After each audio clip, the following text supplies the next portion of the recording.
In 2007, the town of Todmorden faced the systemic stagnation typical of post-industrial northern England. Mills were empty, public spaces were neglected, and the local economy had stalled.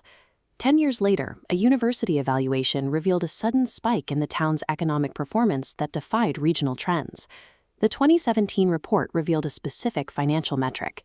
In a single year, the town generated a net social return of £878,609, a return of £5.51 for every £1 invested.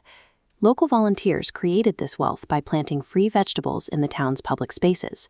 This creates a central economic tension. How does a town generate nearly £1 million in measurable wealth by giving away its primary product for free? The answer suggests that community action is a quantifiable economic engine, capable of producing results that traditional grants often fail to achieve. The movement started when founders Pam Warhurst and Mary Clear grew tired of waiting for top-down government intervention. They decided that the future of the town would have to be self-determined. They removed all barriers to participation with a single unifying rule: if you eat, you're in. This diagram illustrates the 3 plates model, the structured architecture they used to organize their grassroots activities into 3 pillars: community, business, and learning. The community plate focused on a direct short-term objective, changing the way the town used its public space. They called this tactic propaganda gardening, using open-source food to force residents to interact with neglected urban environments in a new way. These vegetables were a mechanism designed to rewrite the rules of civic participation. To understand how a vegetable garden produces £800,000, we have to look at the second pillar, the business plate. This chart isolates the primary economic driver. 75% of the total financial return came from residents shifting their daily spending to local businesses. The town also invented vegetable tourism, drawing visitors from around the world who spent money in local shops and cafes. But the shift wasn't seamless.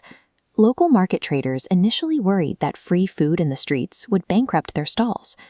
Long-term residents voiced their own resistance, raising concerns about the new social dynamics and the potential for gentrification.